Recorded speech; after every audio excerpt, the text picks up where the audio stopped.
All right, should we continue? Hello, everyone, and welcome back on board to the World Floorball Summit of 2024. We have opened the tournament with an exciting game when Latvia versus Finland played against each other, and now we will proceed to our second period in the summit. Next topic is very interesting, asking why game understanding is more important than winning. Please welcome to the stage the Secretary General of the IFF and an experienced floorball coach, Jon Liljelund, and later the head coach of the Finnish national team of women, Andreas Harnesk. Please, go ahead. Thank you very much. Good day from me as well. Quite an interesting game we just saw between Finland and Latvia, and we are trying also to use some of the stats from that game. But the basic question is, of course, why is game understanding and the deployment of game understanding more important than actually only trying to win? The question is of course a little bit controversial, because the truth is that most of the floorball games you want to win. The question is then, what is the price, and how long and how sustainable can the winning streak be? On the top level, of course, winning is everything, but then if we think about a longer period or process of trying to go forward, it becomes quite interesting. So if we think about the development and understanding of floorball has increased a lot, and there is a lot of studies, there is a lot of more like scientific evidence behind what is actually the logic and what works and what doesn't work in floorball. But one thing which is still quite clear and quite important is to see and to understand the fact that the dynamics of the game. For example, in the game we just saw, the question is which team was actually controlling the game, which team had the control, and is the control the same thing as ball possession? Is it the question of how the team actually then substitutes with the ball? Because those are both like clear power factors for the game as such. If you can exchange with the ball, it means that you can continue building the attack, you can continue building your game. If you have to go into the field trying to chase the ball at all times, it will create much more problems for you. So there is a vast number of coaches actually making quite a various number of analytics. The question is that, what does an analytic mean? The problem probably is that if you don't understand the dynamics behind an analysis, it will be very difficult then to try to explain to the players or to other coaches of what we are trying to do. A good example here is the X factor, the XG. XG is a mathematical statistical way of calculating the probability of scoring a goal from a certain position. Well, it depends on how you do the calculation. If you only take into consideration from where the shot has been taken, it doesn't actually tell you any more than the likelihood that if I shoot from this place, what is the likelihood? But how much more, so to say, how much more dangerous does a shot become if you, for example, break two lines? So you go from you break the line of the forechecking player, the forechecking player highest up, and then you play a diagonal pass into a player who is in advantage position, being free and having the body towards the goal, and then shoot it. That is, of course, much a bigger chance of scoring a goal than if you just from the same spot standing still take the shot from there.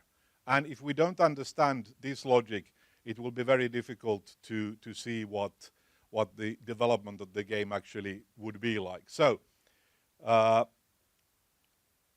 this is an oxymoron in sports, because if you don't win, you probably on the top level you won't have too much time to try to do that work that you are trying to do. So if we think about the Finnish Floorball Federation and Eerikkilä and Dr.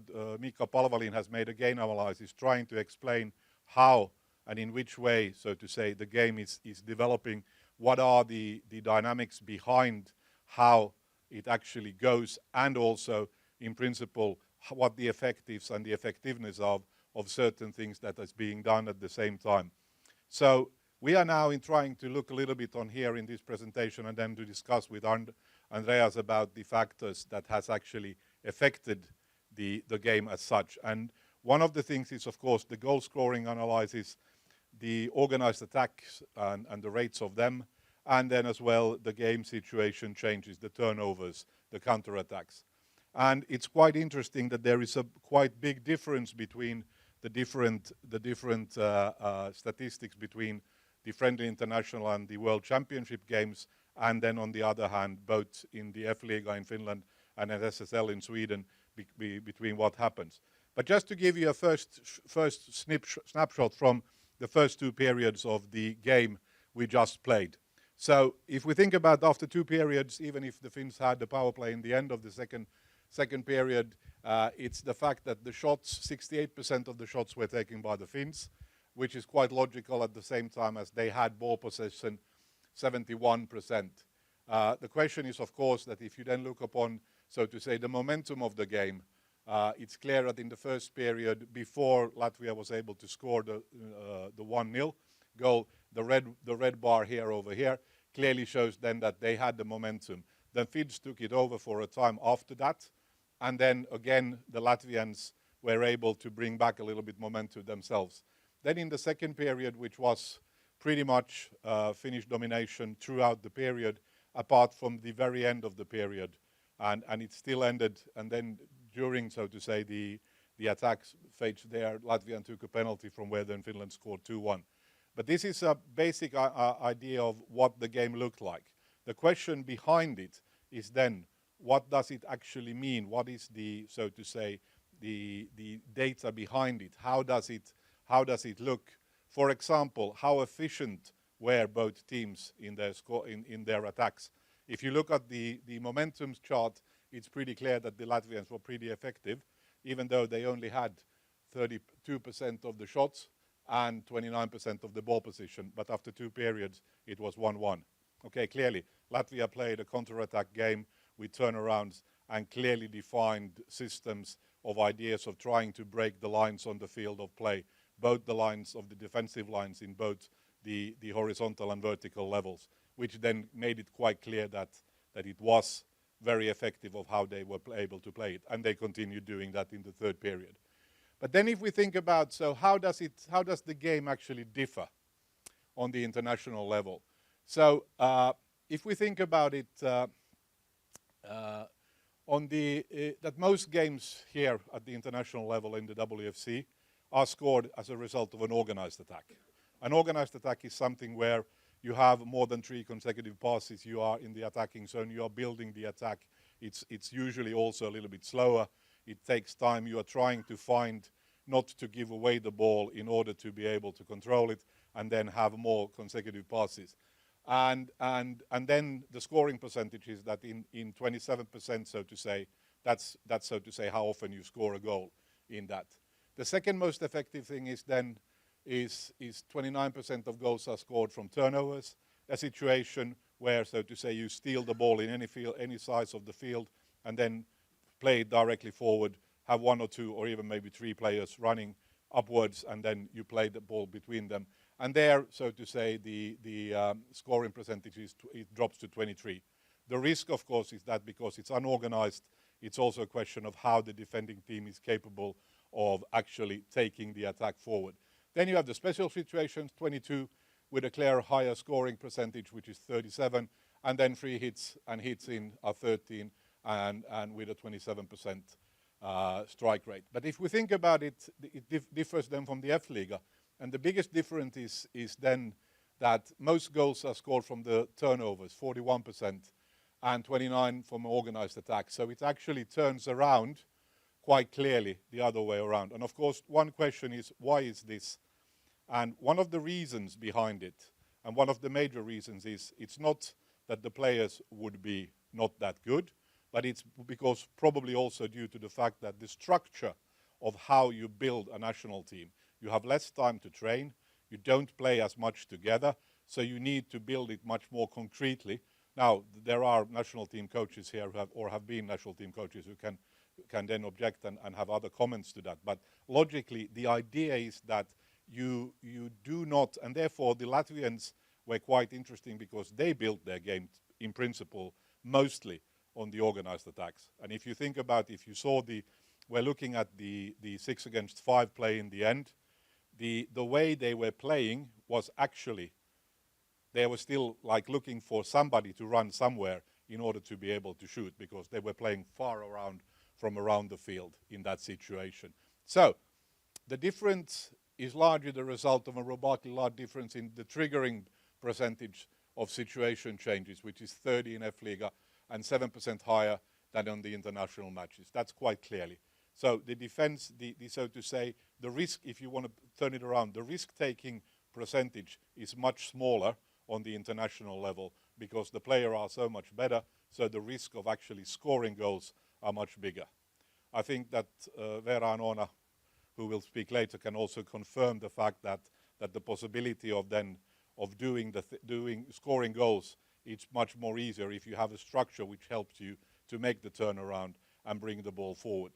But then if we then go forward and look a little bit on a few things what actually has happened. So there are 5, so to say, tips or 5 comments about it. The first is shooting only from a quality scoring position. The problem is, of course, every time you take a shot, there are 3 obvious options. 1, you give the ball to the opponent. If it's blocked, the goalkeeper saves it, or you just miss the goal. Secondly, the other option, the better option, is that you score a goal, or the third option is that you get a hit in. The question here is that it's the number of shots will not increase by the number of increase the number of goals. That's probably true, because the question is that if you take a shot, if you force a shot, the probability increases dramatically that actually the opponent will be able to turn around or start to build their own attack. Secondly, forcing the goalkeeper to a sideways movement will increase the probability of a goal scoring with 2 to 4 times. Sorry, there is some Finnish text, but 2 to 4 times. So that means that if you can get the goalkeeper to move sideways, then the probability will double or even 4 times double. And that's quite important. And when we mean sideways, it means that we need then to play a diagonal over, so to say, if we think from the right-hand side of the field into the middle or into the left. So if we can cross 2 lines, that means that the goalkeeper has to move really alongside. And also the question is then of where the goalkeeper is capable of then actually at the same time observing the situation where he or she will be into. And over half of the shots are taken after sideways movements. True, it's pretty even, 44% of the shots were taken without any sideways movement. So not that big difference, but the likelihood of the saves increases quite a lot. And then if you think about the fact that trying to score goals always means taking a risk, and that's of course, so to say, a part of the beauty of the game, that even if you would be totally free, it doesn't mean that you automatically will be able. The second one is then giving the opening pass to a player who is in advantage position. An advantage position means that the player is facing, so to say, the face, we usually talk about the face or the front of the player is directed towards the field of play, so that you are able actually in that situation to continue the process, play the ball forward, and or, so to say, take the shot, but in any way so that you are not under pressure. This means, of course, winning time and space, not only being the situation, but also need to win the time and space. And the problem is that the likelihood, if you start passing from pressure, so if the player carrying the ball is under pressure and passes it to a player who is under pressure, it's about 4 or 5 times higher the risk that you will lose the ball. And at the same time, the probability is then that you are already, so to say, you have a player who you should be able to defend against quite quickly. So the game analysis showed that the opening pass to a player who is already in this advantage position is extremely important for a successful attack. That is, so to say, key, and that's one of the things when we start about chaining the different dynamical variables of how to build floorball, which is important. You need to be able to find a way to play the ball forward to a player in an advantage position. It will increase the likelihood of success 3 times. That attack will end in a shot towards the opponent's goal from 4 to 12%, which is quite a big number if you think about how you are building this. And it can feel a little bit clear, but even in the international games, only some 62% of the opening passes goes to a player in an advantage position. So if you think about that, there are still about 40% of the opening passes that are played to a player in so to say, in the situation where they are under pressure. It means that then, so to say, the forechecking effect becomes quite important of how you can defend and how high you can defend, and also that the fact that you can defend with 5 players at the same time. So, then the third one, to capitalize on counterattacks, on the counterattacks counterattack. So the question is, this is something you can actually practice quite well. The question is that when you, so to say, when you are under, you lose the ball and the opponent makes a counterattack. The fact that you have been training and actually teaching the team, so to say, on how to react and where to play the ball. So you have a clear structural approach to how to go forward when you win the ball in the opponent's counterattack. Because the potential counterattack can clearly be seen as a better percentage of shooting, 26, comparing to the basic counterattack. And the reason is, of course, that when your opponent is going for the counterattack, it actually means that there is really usually not very much structure. There might be one defender, maybe 2, but usually only 1, who is actually staying a little bit behind. So then when you win the ball, and therefore, of course, the importance in a counterattack becomes the question of how do you actually get your players to play the ball to a player in an advantage situation, because that, of course, minimizes the risk of actually being there when, so to say, to give the opponent the possibility. The counterattacks appears in average 27 times per team per game. A larger percentage, however, lost already by the first player. So this is the problem. It is like, and of course you don't want happen to be in the situation where you go from like Indian floorball going backwards and forwards all the time. The fourth focus is actually a question of the difference between the development of the, okay, now this is, so the development of the attacks is that if you look about the 29 to the 41%, and then the 34 to the 29, you can see the difference of how the international friendlies is how much more, so to say, result you can get through the organized attacks. When we send out like this, we need to correct this one. Then, of course, also the quality of counterattacks. So the quality shot percentage. It's quite interesting that it's higher in the F-Liga compared to the international games, but that's due to the fact that probably the defending structure is much better and makes it possible to do it. But then the last one is use the potential of a proactive forechecking. The proactive forechecking is something where, so to say, the team is not just standing waiting for the opponent to do something, but they are, so to say, forcing their opponent to either open the game, preferably to a player already under pressure, or to force them to open the game anyway so that they can start building their game from that. Because if you only wait, then probably it's a so-called slow death. You are looking for a situation where, so to say, you can do. Okay, if you play against a much better team, the waiting forechecking can be more efficient.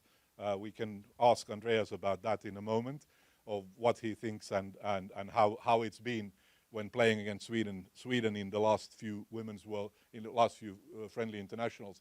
But the potential of the stealing the ball becomes much bigger if you are proactive. And actually here the idea would be to show you a little bit. So the logic, of course, is the thing we call chaining. It's not a very logical word in coaching, but the idea is to combining together different factors of the game together and trying to build the game understanding of that in order to be able to have a tool for an automatic reaction on the field of play for the players to play forward or to defend. So the basis for an enhanced game understanding and therefore any game development through the connection of the different elements of the game is leading to a certain result is much bigger in the process.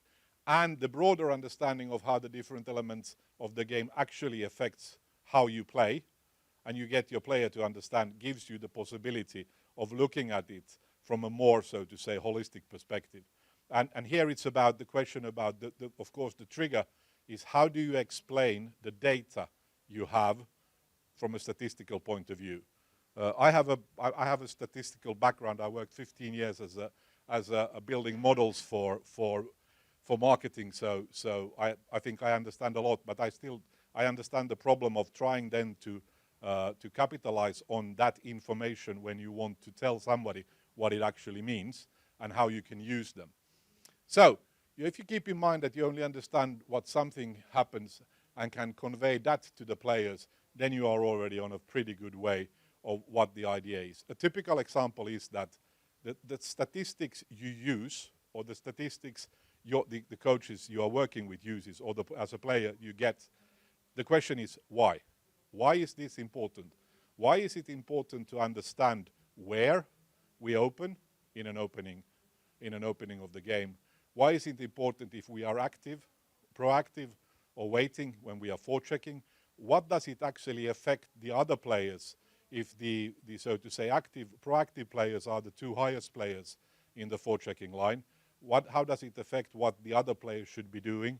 And also, can we see a combination here of how this actually then affects where we can steal the ball or where we can get a stoppage of the opponent's attack? And these are all factors that we need to think about what is important for us, and then how can we practice this? How do we transform this into practice? Then just to give you so the practical example of training would be, how shall we choose the level of forechecking? What would have been the best forechecking level for the Latvians in this game? How high could they have gone based on their skills, on the way they want to play, the fact that they want to do the forechecking? I would think that the way that Heikki Luukkonen chose was pretty clear and pretty understandable.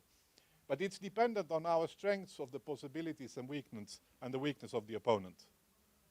So if we think about the fact that we are very good in turnarounds, so going a little bit deeper, seeing to it that we know in principle where the Finns are, and we let the Finns play in the ball into certain spaces on the field of play, and then we try to steal them from there. That's fine. So what is the effect of being proactive or wanting or waiting for in our forechecking? In this time, waiting probably was quite okay. You could be proactive also by wanting to choose the side, to which side you want the opponent to play. And what is the best weapon in an organized attack or a fast transition? In this situation, fast transition quite clearly. And then how does that reflect on the of how these different lines should play? Well, first and second line probably much better on that. The third line, so to say, a little bit more careful. And then how successful are we in creating quality goal-scoring opportunities? Well, I would say that the Latvians was really good in the turnarounds they were able to do. So, what does it then mean? This is an example from a game between Classic against Ols, and this is Classic information. So, what we look upon now when we're talking about data and how we can use that data is, first of all, the first line, they had a total of 16 forechecking situation during the game.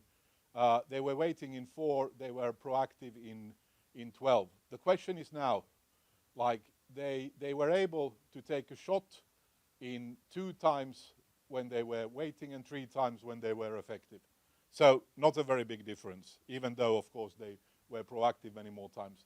But then if you think about the second line, when they were proactive, they were capable of doing it proactively forechecking 17 times.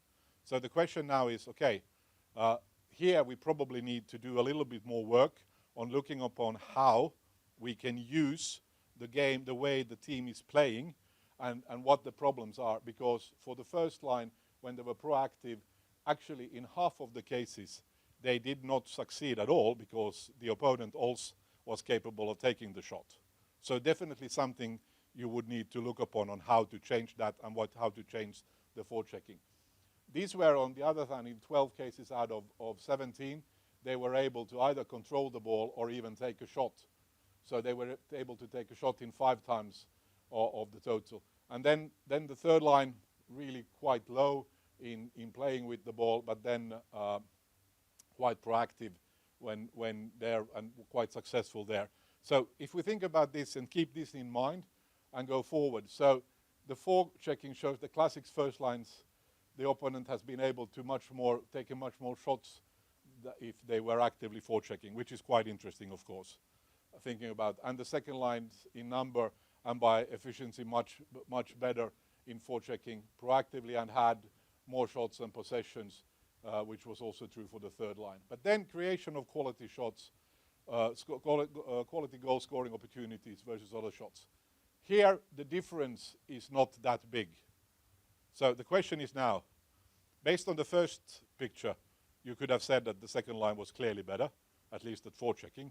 But if you think about the fact that the shots they've been able to take, there is not that big a difference between 4 and 6 shots that they be able to take breaking in. And breaking in the middle means that they have crossed some of the horizontal lines of the field of play. They've been able, so to say, to get the goalkeeper into the movement or break in between 2 players. So there is not that big a question. So even if they were quite effective, the second line was quite effective in the forechecking, the, so to say, efficiency of the shots taken or from where the shots have been taken is not that much bigger. And then the third line was, in principle, they were not really able to break in at all. And then if we think about that, then we turn it into attack and the possession part. If we look upon the first line attacks compared to the other, so we can clearly again see that the first line was even. They had in total the 18 attacks, but in the situation, in half of them, they needed to defend. So you could say that in this case, maybe one thing the team would need to look upon as a coach is the risk-taking factor of the first line. Because I think you agree to it that the big question here is what kind of risk-taking factors does actually the first line take. The second line seems to be much more, so to say, even if they were very proactive, they are still, so to say, much more able to control the game and not giving the opponents the possibility when they are forechecking that they can actually attack. And the third line, well, they had the same situation as the whole situation showed. And this is the way to try to show you, so to say, that it becomes quite interesting to see how it all swings around when you are looking of how they were able to keep the ball possession and from their building. And this is an example of how to use data and try to chain it in order to be able to find a solution for going forward. Because if you think about the fact is now when I will ask Andreas to join me. So please.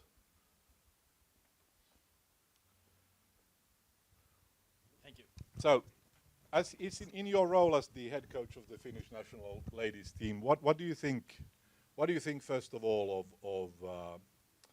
of how much do you actually think about the different metrics we were just talking about in your coaching?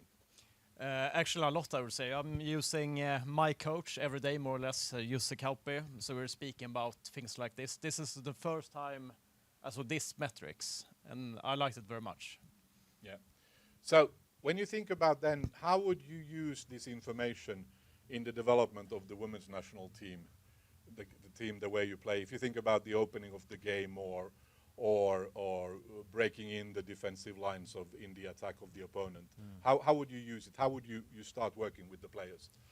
I think one thing that is clear is that the defenders need to be very good with the ball and very skilled with the ball. If they're giving the ball away, it's like Latvia now, they get great chances every attack. It's so fast to get a counter attack and score a goal in a 2 versus 1. So the defenders need to be very good with the ball. And that also helps the opening of the game. Okay, what about, how do you see it then? How do you see the question of the pressure, like playing the ball to the player in an advantage situation? How would you practice that? How would you teach the players? Without naming any player names, but yeah, I think you have at least a few players on the right side who have a tendency of being in the shadows sometimes. Yeah, I think that's normal. I think it's important that players are brave and want to have the ball, but also I think the possessor, the player in possession of the ball, it's important that they can play good passes in the right situations, not just play to a player that gets the ball, to play a player that has a better position than the ball has when they play the ball. And also the player that gets the ball need to have a good position when they get the ball to create time and space for themselves. Okay. Probably one thing which is especially in women's floorball on the international level is the question of how do you build the dynamic between the attackers and the defenders also then when we go up, but then how high up can the defenders go? What is your take on this, especially if you think about playing against Sweden? Yeah, I think it's a good question. I think you mentioned before that I call it the relational superiority. There's few gatherings with the national teams. It could be easier to play less on principles and more on set plays and stuff like that. But the skilled players are good to play on principles.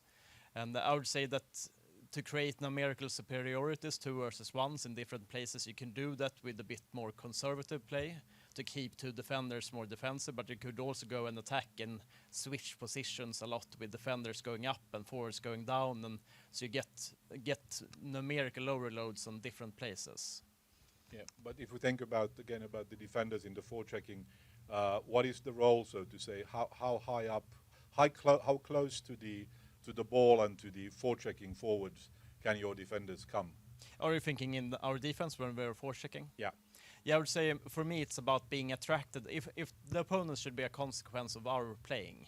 So if we forecheck and get attracted, we give up space in our zone. If we forecheck and they feel bad with the ball and they have little time and the vision goes down, they get in a bad position, then we are winning with our forecheck. Yeah. So what does the My Coach data show you in regards then to your forechecking? If you think about the percentage, and is there a difference between what you saw today concerning the proactiveness or the weighting? Yeah, I think Jussi Kauper sent me about 300 pages last time. So but to summarize it, I would say that we divide it in different types of attacks. It could be counter-pressing attacks, winning the ball back after a established attack. It could be entries into the zone. It could be forechecking attacks. It could be entries against or openings against high pressure.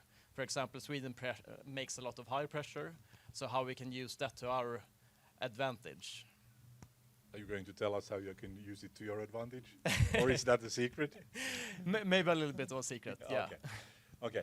But then if we think about the fact that you said that you're trying to make the regional advantage on the field of play, numerical advantage, maybe also the advantage of the so to say advantage player, so that they are free to play.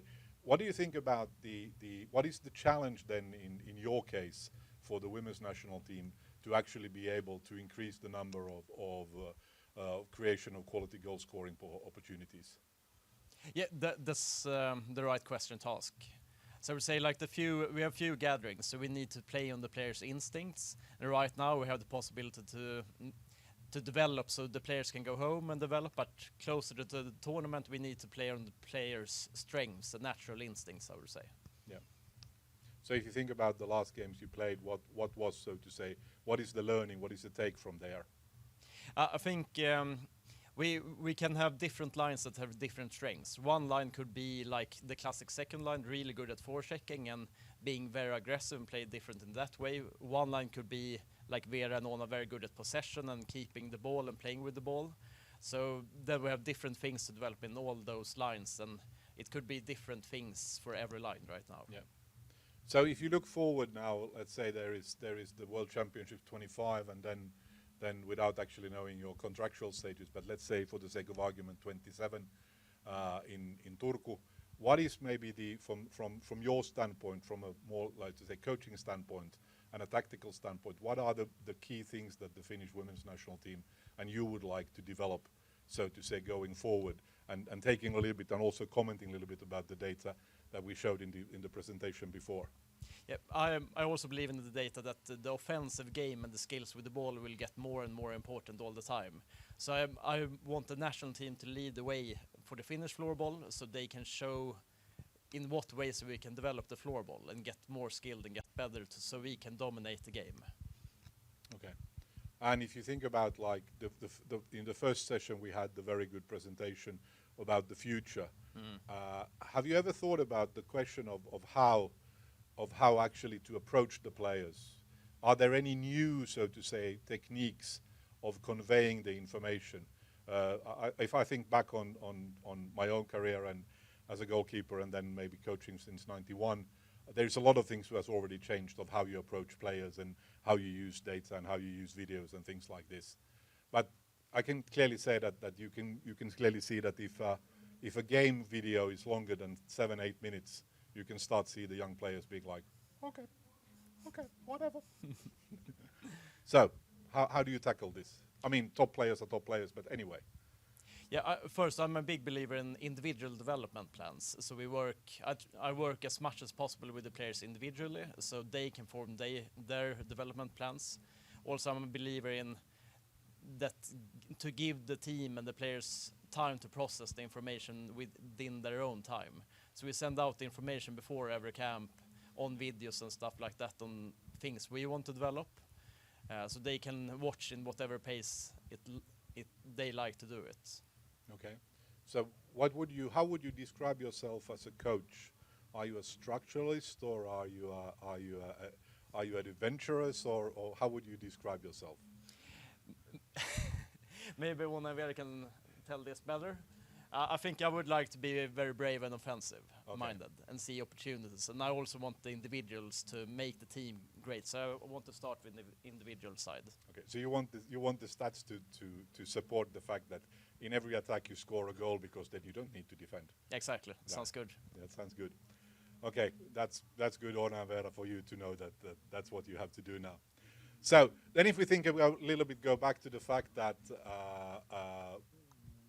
what do you see? Do you see any pitfalls or danger in this level of data? Because now we are moving, so to say, from the ordinary thing that we have been. If you think about the development of statistics on average level in, let's say, the leagues, first it was shots on goal. Yeah.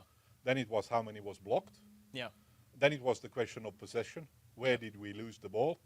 And who was the, sorry, I was going to say something worse, but the question, where did we lose the ball and who did it? And now we are adding, so to say, aspects of different, so to say, 6 different elements of the game. So you have different data for defense in defensive zone, defense in mid zone, defense in attacking zone, attacking zone, attacking in mid zone. And so how are there any risks of using such data, and using the data and using more and more data? And what would be your advice as a real top coach? What would be your advice to the audience of how should you approach this? I think one thing, the data, it's adaptations all the time. So if we use this data in 4 years, it will probably be some new data, because we adapt. It's kind of like a sickness. You get medication for the sickness. So we kind of like, when the game looks like this, then we're going to adapt and it's going to change. So this data is relevant, and now in 4 years, it might be new trends in floorball. And also, I see a trend with the possession to defend with the ball. It could be super good, but it could also be a danger because you slow the game down very much. And that could inhibit the player's development. So I want a fast game makes more things happen. And I think it's better to go the way of the Finnish league, the F-Liga, and then slow the game down closer to a championship game than the other way around, I would say. Yeah. Because one thing is, of course, interesting now. If you look at when you look at the Latvia-Finland game, and you think about the fact that all the defenders in the Finnish men's teams are now ball-carrying players, very fast, very skillful. Maybe not like their, so to say, main focus might not be defending. So how do you see this? How do you see this? Are you looking forward to some kind of a similar like development for the women's team? Yeah, actually, I think we have very skilled defenders with the ball. I didn't say you don't. Yeah. You haven't. No. But I think you need both. If you're giving away easy goals and you can't defend, then you're not going to win a championship, of course. But I think the dominating the game with the ball is a nice way to play the game. So I think skills from the defenders and the forwards, from every player, that's going to be very important. Okay.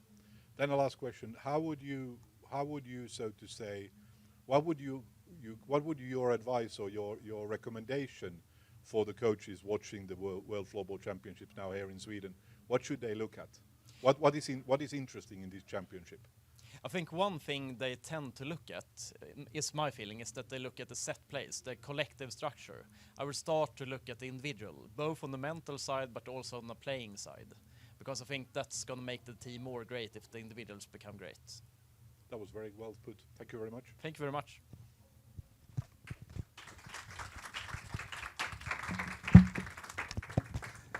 Thank you. That was a very informational package of game analyzing. Thank you, gentlemen, Jon and Andreas. And you can soon join me back on the stage, because I will have some questions for you guys. But before the questions, we will have a short commercial break. All right, so Eerikilä Sports Institute offers high-quality facilities for floorball and other sports, and it's also a home shelter for the Finnish national teams. During every year, the national teams spend a lot of time at developing every team and every individual for a greater performance. If you'd like a national team-like experience in Eerikilä for your team, it is totally possible. Just proceed and contact the Eerikilä sales team for further information. And then to the questions. So, are there any questions here on the venue for Jon or Andreas? If not so, that's more screen time for me, because I have one question for each one of you. Let's start with you, Jon. This is a question I have been wondering, and probably many others. Is a game understanding only theoretical, or does it need practical experience as well?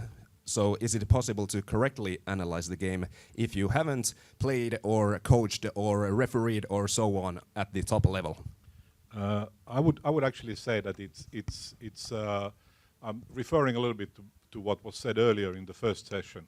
It's the question of understanding holistically the world and how you see it. There are different persons who understands from and learns from seeing.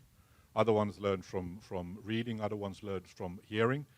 Other ones learn from doing. And I would say that even starting with very small kids, it's a question of the adaptability of how you approach it. But if we take it, let's say, a top coach. I'm coaching a men's first division team in Finland. We have to, so to say, to adapt the practices. We show them the video. We try to explain to them what is going wrong, what is the problem, what do we need to change. Then we do it. We try to build, which is the most important part. We try to build a practice where we, so to say, force the players into the situation that we want to create, either from where we start, and we do it by playing, not as a drill, but we do it by playing. Either way we start, or we somehow, so to say, rig the game, and then we film it, and then we show them what happens and where it goes. So I would say yes, you need, in order to be able to think about the training of the dynamic elements of the game, you need to use a lot of time of doing it. Then of course Andreas' approach of doing it on the individual level is of course possible, probably more possible in a national team in the relationship. But I'm quite sure that if you are a club team coach, you don't have the time as such if you are not fully paid to do it, to follow up with all the players. But of course you can if you have more coaches. That's a good answer. Thank you, Jon. Thank you. And then one question for you, Andreas. This might be a bit off topic, but I'll ask it anyway, because you have a strong experience for coaching in Sweden and now also in Finland for a year or so.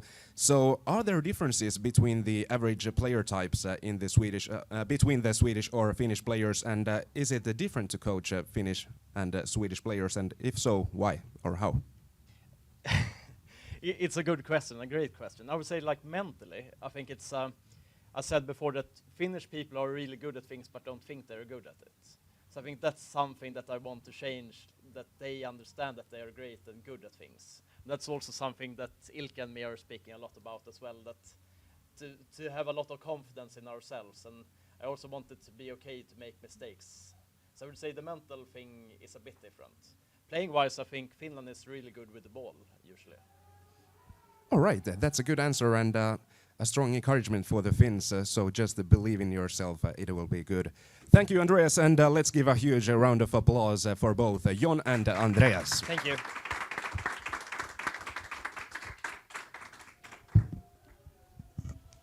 All right, the second period is now over, and the peak is already at our side. Just one more period to go. Next up, we will spectate a championship game, Sweden versus Slovakia, and you already know the drill, how to get on the broadcast to see the game, but let's just do our due diligence and repeat the instructions, just to be safe. So, shortly there will be a link posted in the chat of the IFF app, and you should copy and paste it to your web browser, and that's how you will get to spectate the game on the broadcast. And after the game, you can join the summit's third period once again via the IFF app. Thank you for the second period and see you in the third.